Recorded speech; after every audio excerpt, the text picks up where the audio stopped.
Good morning, Denise Dryden here out on Bainbridge Island, and I'm excited about this topic because I've been doing videos for about 4 years now, and I've been doing everything on boundaries, right? I've been looking at the parent-child situation, I've been looking at the relationship between adult and adult, and I've also been presenting information on what the HSP sort of relationship with boundaries is.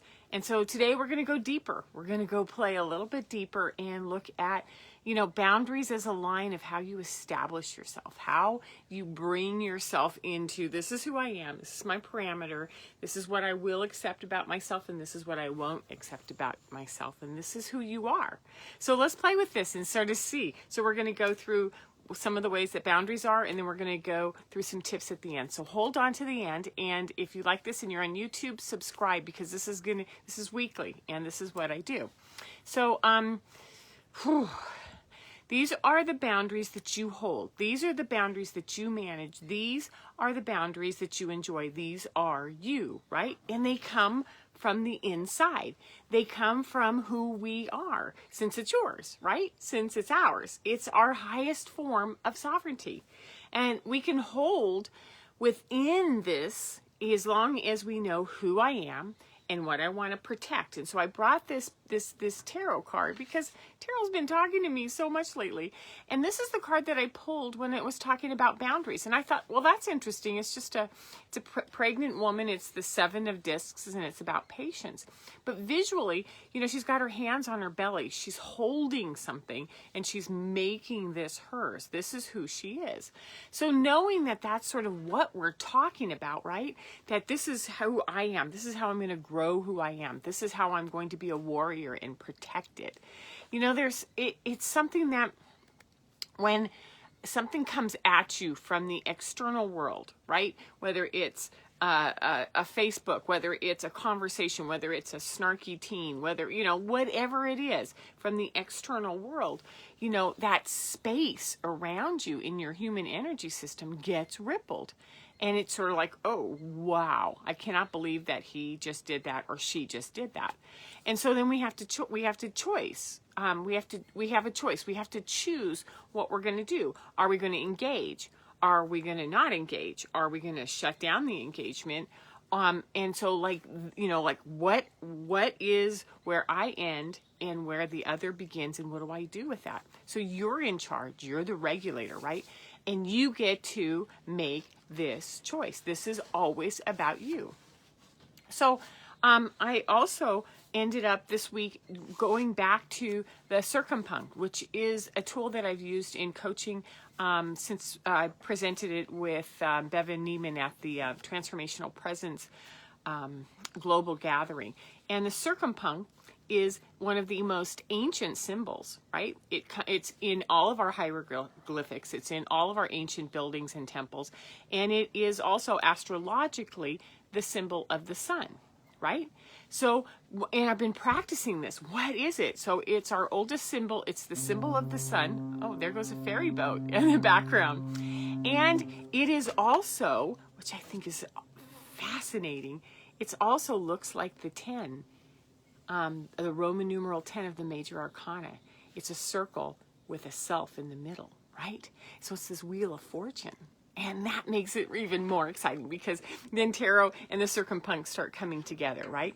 So at the center is you, and at the outer is the external world.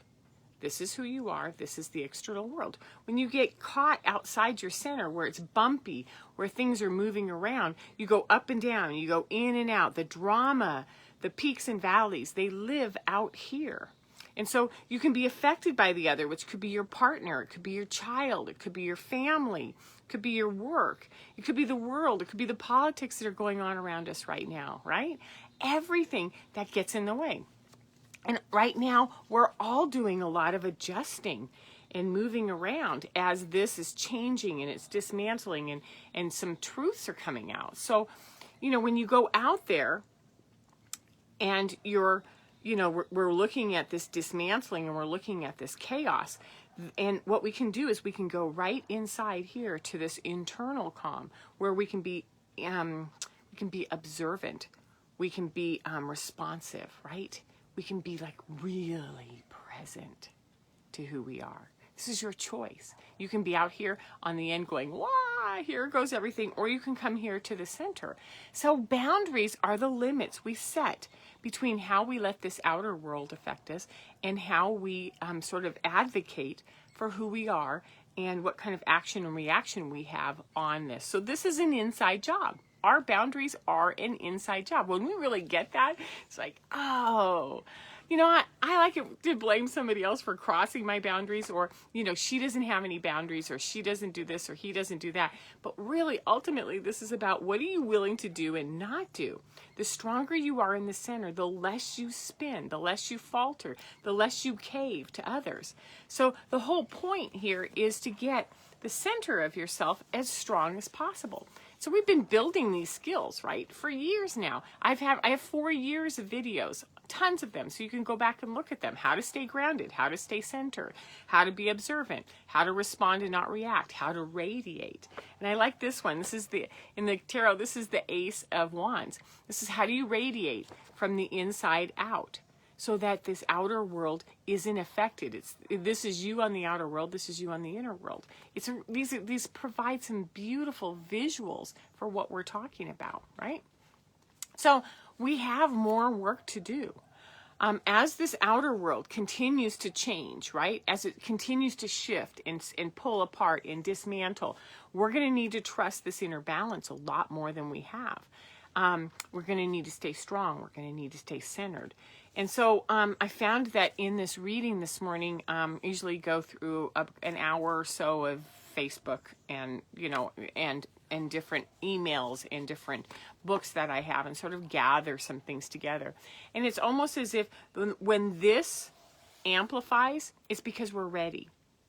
It's because we're ready. We've graduated to the next level. We've graduated to the next level of being ready for what the work is. So we can use this outer world as feedback that, I'm not going to have anything rocking me out here that I'm not ready to deal with on the inside. And I have to keep this inside strengthened, right?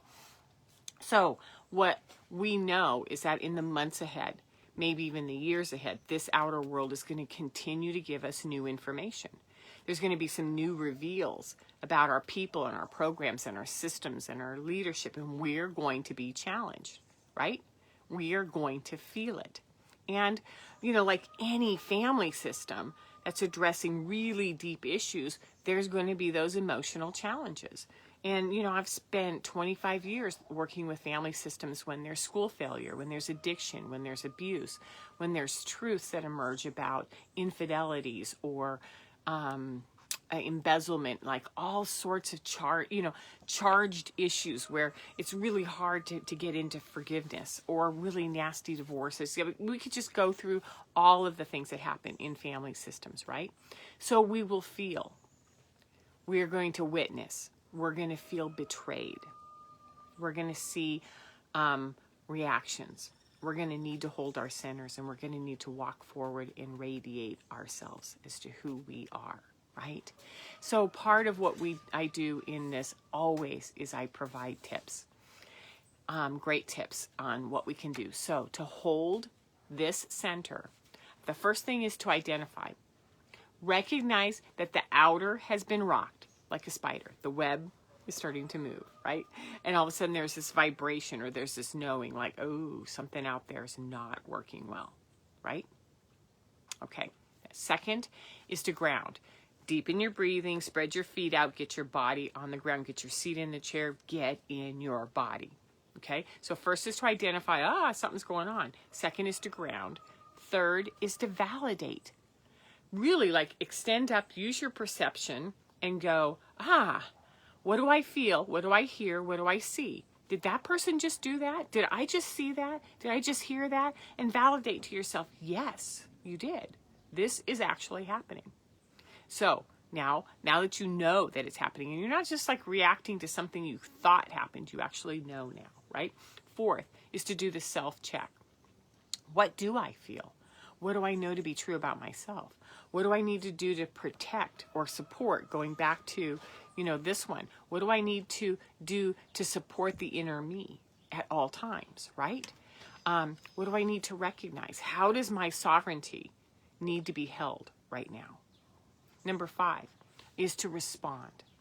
to step away, to stop, to enforce what you need, to speak your truth.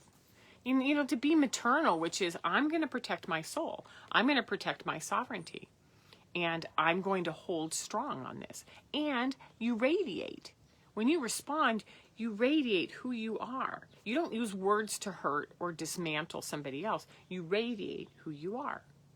Number 6 is that you hold fast. You're fierce and you're gentle. You're strong and you're grounded.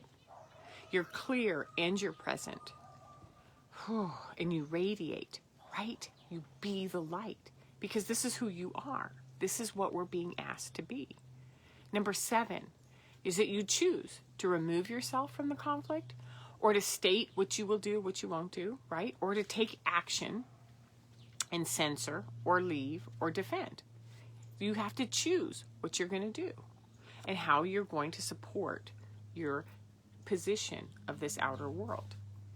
And you resist. You resist the temptation to retaliate, to destroy, to hurt back. Because all you're doing is saying, something bumped into here, I'm going to go destroy it. If we can all learn that just because something bumps out here doesn't mean we have to go out and retaliate, we strengthen the inside. This is how we change our world. And then number 9 is that we honor. We honor ourselves.